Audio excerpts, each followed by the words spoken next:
जय हिंद मेरे प्यारे दोस्तों, कैसे हैं आप सभी। उम्मीद करते हैं आप सब बहुत ही अच्छे होंगे।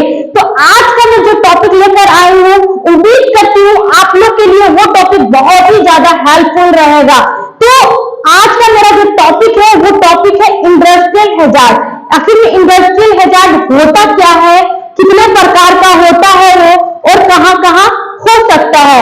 तो इसके बारे में जानने के लिए मेरे साथ आपको वीडियो में फुल बने रहना होगा, तभी जाकर आपको ये चीज समझ में आएगा।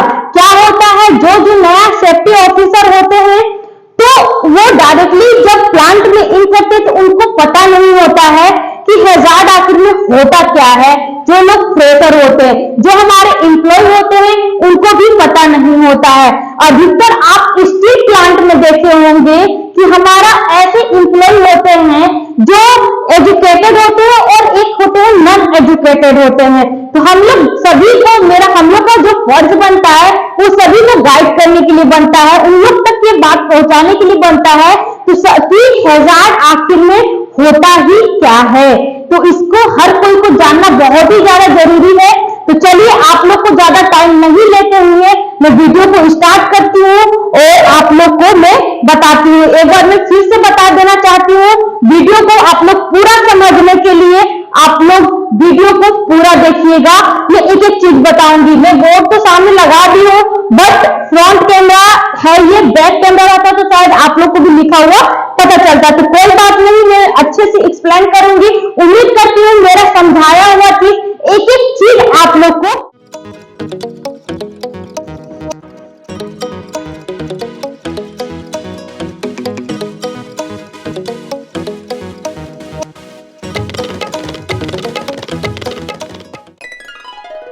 आखिर में इंडस्ट्रियल हैजार्ड होता क्या है, इंडस्ट्रियल हैजार्ड किसको बोलते हैं। तो दोस्तों, इंडस्ट्रियल हैजार्ड आप जहां पे काम कर रहे हैं, जो फील्ड में आप काम कर रहे हैं, जो इंडस्ट्री में आप काम कर रहे हैं, वहां पर होने वाले खतरे को हम हैजार्ड बोलते हैं। तो कहां कहां खतरा हो सकता है, आइए हम इस वीडियो के माध्यम से जानते हैं। मैं बहुत ही कोशिश की हूं कि हिंदी शब्द में मैं आप लोग को इस वीडियो को अच्छे से अच्छे तरीका से मैं आप लोग को समझा पाऊं, ताकि आप एक बार इस वीडियो को देखें तो दोबारा कोई दूसरा वीडियो को देखने की जरूरत ना पड़े। तो मैं आप लोग को बताना चाहती हूँ कि मैं यहाँ पे जो हैजार्ड को एक्सप्लेन की हूँ, लाई हूँ। वैसे तो टाइप्स ऑफ हैजार्ड कितने प्रकार के होते हैं, हैजार्ड अनेक प्रकार के होते हैं, हर जगह पाया जाता है। बट यहाँ पे जो इंडस्ट्री में हैजार्ड पाया जाता है, जो यहाँ पे इंडस्ट्रियल हैजार्ड है, कुछ में गिने चुने इंपोर्टेंट हैजार्ड को यहाँ पर एक्सप्लेन की हूँ। तो मैं यहाँ 6 तरीका का हैजार्ड को एक्सप्लेन की हूँ, इसके बारे में मैं आप लोग को बारी से बताती हूँ। तो पहला जो हमारा हैजार्ड है वो है मैकेनिकल हैजार्ड, दूसरा है फिजिकल हैजार्ड, तीसरा है हमारा केमिकल हैजार्ड, चौथा है हमारा इन्वायरमेंटल हैजार्ड, पांचवा है बायोलॉजिकल हैजार्ड, छठा है ऑर्गेनाइजेशन हैजार्ड। तो दोस्तों, हमारा जो पहला ऑप्शन था वो था हमारा मैकेनिकल हैजार्ड। आखिर मैकेनिकल हैजार्ड होता क्या है, तो पहले हम इसका हिंदी शब्द जान लेंगे। मैकेनिकल हैजार्ड का हिंदी शब्द होता है यांत्रिक खतरे, यानी कि मेंटेनेंस के दौरान जो भी काम हो रहा है उसमें कौन कौन से खतरे पाए जाएंगे वो मैकेनिकल हैजार्ड में जाएगा। एग्जांपल के रूप में हम बता देना चाहते हैं आपको कि अगर हम प्लांट लाइन का लिया जाए तो आप देखे होंगे कि वहां पे अधिकतर क्रेन चलता है। तो क्रेन के मेंटेनेंस के दौरान कौन कौन से खतरे हो सकते हैं उसको हम मैकेनिकल हैजार्ड बोलते हैं। मैं इसका एक एक एक्सप्लेन नहीं करूंगी कि उसमें कौन कौन सा खतरा पाया जाता है। अगर आप लोग का डिमांड रहा तो मैं उस पर भी एक वीडियो बना दूंगी, क्योंकि वीडियो लंबा बहुत ज्यादा हो जाएगा। मैं एग्जांपल के रूप में छोटा सा बता दे रही हूँ। मान लीजिए मेंटेनेंस के दौरान क्या क्या प्रॉब्लम हो सकता है, नट बोल्ट गिर सकता है, चेन खुली हो सकता है, इत्यादि कोई भी चीज और मैकेनिकल में अगर हम ले लिए तो जेसीबी भी हमारा आ जाएगा। मान लीजिए रोड पे जेसीबी चल रहा है, लोडिंग करते समय उसमें कौन कौन से खतरे आ सकते हैं, हम अगर वहां पे जा रहे हैं तो हमको उससे कौन कौन से खतरा हो सकता है, उसको वो सब हमारा मैकेनिकल हैजार्ड में जाता है। तो दोस्तों उम्मीद करते हैं ये फर्स्ट ऑप्शन आपको अच्छे तरीके से समझ में आ गया होगा। मैं माइक निकाल दी दोस्तों, क्योंकि आवाज पूरा गूंज रहा था तो मुझे नहीं अच्छा लगा। मेरे को लगा कि मैं आप लोग को समझा नहीं पाऊंगी अच्छे से। तो चलिए हम टॉपिक की ओर चलते हैं। मेरा आवाज ही काफी है, माइक लगाने की क्या जरूरत है।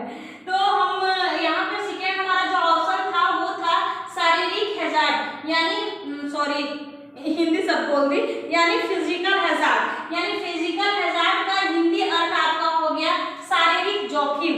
आखिर में ये शारीरिक जोखिम या फिजिकल हैजार्ड बोलते किसको है? तो सबसे पहले मैं आप लोग को बता दूं कि जो हमारे शरीर के लिए खतरा उत्पन्न कर सके उसको हम फिजिकल हैजार्ड बोलते हैं। एग्जाम्पल के रूप में हम यहाँ पे आप लोग को एक चीज बताना चाहेंगे कि अगर हम चल रहे हैं, चलते चलते गिर जाते हैं यानी स्लिप कर जाते हैं, तो अधिकतर आप देखते होंगे स्लिप ट्रिप होते रहता है प्लांट में।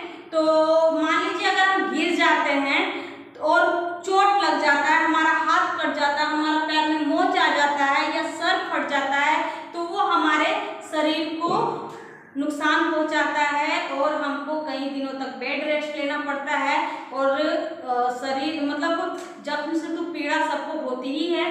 तो उससे क्या हुआ, उस हैजार्ड के कारण मतलब हमारे शारीरिक हैजार्ड के कारण हम खुद को नुकसान पहुंचा रहे हैं। सेकेंड आपका ऑप्शन हो जाएगा यहाँ पे कि अगर हम यहाँ पे बाइक चलाते हैं। आजकल के युवा नौजवान को सैल्यूट करती हूँ कि उन लोग इतना अच्छा स्टैंड करते हैं, इतना अच्छा बाइक चलाते हैं, और बाइक चलाते चलाते एक दिन ऐसा होता है ऊपर वाले को प्यारे हो जाते हैं। तो आप लोग से मैं कहना चाहूंगी कि अगर आप लोग 60 की स्पीड में बाइक चलाना है, आप लोग को 40 की स्पीड में बाइक चलाना है, तो आप लोग अभी तक क्या करते हैं 80 के स्पीड में बाइक चलाते हैं। और 80 की स्पीड में 120 की स्पीड में बाइक चलाते चलाते क्या होता है कि अचानक से आप कोई गली में जा रहे हैं या फिर रोड पे जा रहे हैं, तो अचानक से आपके सामने कोई जानवर आ जाता है, तो आप ब्रेक नहीं मार सकते, या फिर कोई छोटा बच्चा आ जाता है तो आप ब्रेक नहीं मार सकते हैं। इससे क्या होता है कि आप ब्रेक मारने के दौरान उस बच्चे को भी धक्का मार सकते हैं और खुद को भी नुकसान पहुंचा लेते हैं, आप खुद भी गिर जाते हैं। तो इससे आपका दोनों लोगों को शारीरिक नुकसान हुआ, यानी शारीरिक जोखिम हुआ, उसको भी हुआ और आपको भी हुआ। तो इसको हम क्या बोलते हैं, शारीरिक नुकसान यानी शारीरिक जोखिम।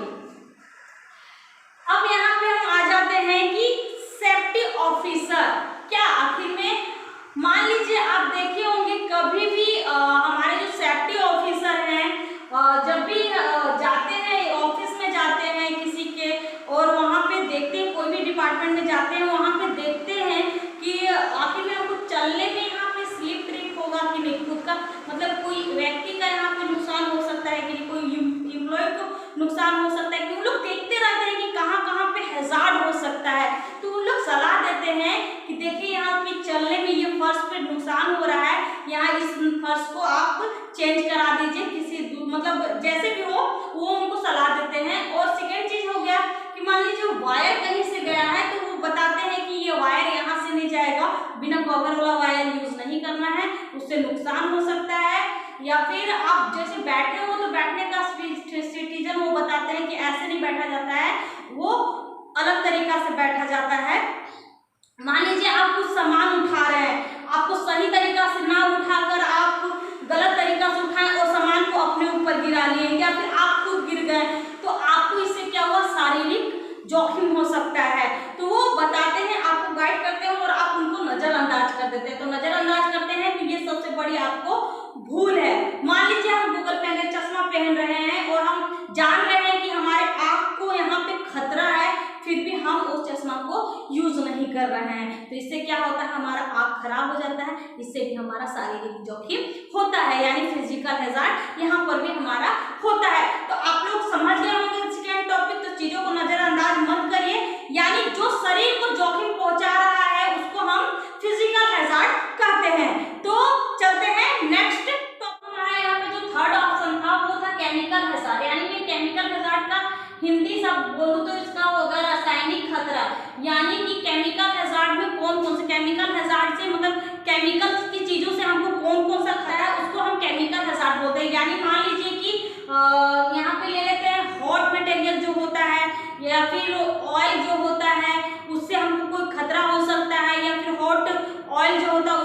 खतरा हो सकता है, केमिकल के चीजों से खतरा होने वाली, यानी कि मान लीजिए आप डायरेक्ट या इनडायरेक्ट किसी भी रासायनिक प्रवाह से कोई खतरा होता है तो उसे हम केमिकल हैजार्ड बोलते हैं। यानी कि रासायनिक पदार्थ से जो भी हमको खतरा हो रहा है उसे हम केमिकल हैजार्ड बोलते हैं। हमारा है चौथा हैजार्ड जो हमारा है वो है इन्वायरमेंटल हैजार्ड। इसका हिंदी शब्द आपका हो गया पर्यावरण के लिए खतरा।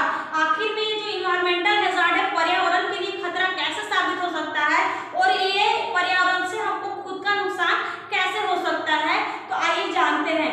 मान लीजिए कि जो हमारा धुआं उड़ता है, ये जो काम हो रहा है प्लांट के अंदर, जो धुआं उड़ रहा है वो क्या सोच रहे हैं कि वो आसमान में चला जाता है। वो आसमान में नहीं चलता है बल्कि आसमान के नीचे परत पे वो बैठ जाता है। और वो होता है ऐसे कंडीशन में कब कि जब बारिश होता है तभी वो चीज आता है। जैसे कि मान लीजिए कि बारिश हुआ और वो पानी आया, अब आप देखेंगे कभी कभी बारिश का जो बूंद पड़ता है बहुत ही चिपचिपा होता है, वो शरीर को आपको नुकसान पहुंचाता है, जख्म हो जाता है। तो वो यहाँ का प्रदूषण के कारण हम इन्वायरमेंट को कहीं ना कहीं गंदा कर रहे हैं, तो वही पानी के रूप में मतलब बनकर गिरता है। तो वो आसमान का पानी नहीं होता है, वो नीचे से जो जाकर परत जमा हुआ होगा वो होगा। और देखिए कभी कभी हवा चलता है तो कुछ धूल के कण हमारे आँख में पड़ जाते हैं, तो इसको भी हम इन्वायरमेंटल खतरा में लेंगे। जैसे कि carbon dioxide, oxygen, nitrogen, hydrogen, मतलब सभी मिलकर इस प्रदूषण को विकसित करता है और यही परत पे जमा होता है, फिर वही बाद में बनकर गिरता है जिससे हमारे शरीर को नुकसान होता है और अगल बगल वातावरण खराब होता है। यानी कि पर्यावरण से जो भी नुकसान होता है हमारा, उसको हम इन्वायरमेंटल हैजार्ड बोलते हैं। यानी पर्यावरण के लिए खतरा ये साबित हो सकता है और हमारा खुद का भी खतरा साबित हो सकता है। दोस्तों यहाँ पे जो हमारा पांचवा हैजार्ड है वो पांचवा हैजार्ड हमारा यहाँ पे हो जाएगा बायोलॉजिकल हैजार्ड, यानी कि जैविक खतरा। यानी इसको एक तरफ से हम जीव विज्ञान भी बोलते हैं, लेकिन ये जैविक खतरा है। यानी कि जैविक खतरा क्या क्या हो सकता है, बायोलॉजिकल हैजार्ड में क्या क्या जा सकता है, आइए यहाँ पे हम जानते हैं। तो यहाँ पे ले लीजिए आप हॉस्पिटल का कचरा। हॉस्पिटल का जो कचरा होता है, तरह तरह की दवाइयों का अलग किस्म की केमिकल का गंध आना, वो क्या होता है, वो खुद को आपको नुकसान पहुंचा सकता है, उसको हम जैविक खतरा बोलते हैं। यानी छोटी छोटी खतरा को हम नजरअंदाज जो करते हैं उससे एक दिन जाकर बड़ा खतरा उत्पन्न होता है। तो पहला ऑप्शन आप समझ गए एग्जाम्पल के रूप में। सेकेंड ऑप्शन आपका यहाँ पे हो गया कि मान लीजिए घर का जो कूड़ा होता है, घर का कभी कूड़ा होता है, आप देखेंगे कि किस तरह से स्मेल आता है, वो कूड़ा से सड़ जो जाता है, एकदम गंदा स्मेल आता है। कचरा जो कचरा वाला गाड़ी आता है उससे गंदा स्मेल आता है, तो वो स्मेल के थ्रू भी आपको खतरा हो सकता है, उसको हम बोलते हैं बायोलॉजिकल हैजार्ड। अब मान लीजिए यहाँ पे आप देखे होंगे कहीं पर भी चप्पल जूता जहाँ पर भी बनता है, अब वहाँ पे उसका जो गंध आता है कितना बदबूदार गंध होता है, उससे भी आपको नुकसान हो सकता है, वो भी एक बायोलॉजिकल हैजार्ड में ही जाता है।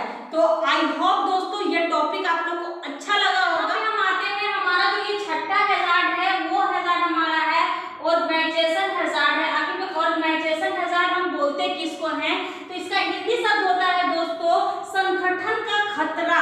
यानी कि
यानी आप हर 2 घंटा में 5 मिनट खड़ा हो जाइए, अपने बॉडी को सही कर लीजिए और डायरेक्ट कंटिन्यू आप स्क्रीन पर बैठकर काम मत करिए, वो रेस्ट लीजिए, यहाँ आपको तकलीफ हो सकता है। अब यहाँ पे आपको क्या हो जाएगा, मैं तो डायरेक्ट बता दी, जो भी कंपनी के थ्रू एम्प्लॉय को काम कराया जाता है, जो काम कराने में खतरा पैदा होता है, उसको हम क्या बोलते हैं, ऑर्गेनाइजेशन हैजार्ड, यानी संगठन में, समूह में काम करने में जो हमको हैजार्ड होता है, सेल्फ ये हैजार्ड को लोग इतना बड़ा नहीं मानते हैं, बट छोटा ही छोटा करके ये बड़ा हैजार्ड हो जाता है और हम इसको नजरअंदाज कर देते हैं और समझ नहीं पाते हैं। तो इस चीज को आप लोग नजरअंदाज मत करिए दोस्तों, आप लोग समझिए। और आई होप मैं कोशिश की हूँ समझाने के लिए आप लोग को कि मैं अपना बेस्ट दी होंगी शायद। तो आप लोग से हम ऐसी ही अगर आप लोग को वीडियो चाहिए, अगर आप लोग को ऐसे रिलेटेड जहां भी आपको डाउट होगा प्लीज कमेंट बॉक्स में बताइएगा। अगर आपको ऐसे ही और भी इंटरेस्टेड वीडियो चाहिए, आई होप, उम्मीद करती हूँ मैं आप लोग को अच्छे तरीके से समझा पाई होंगी। तो आप लोग को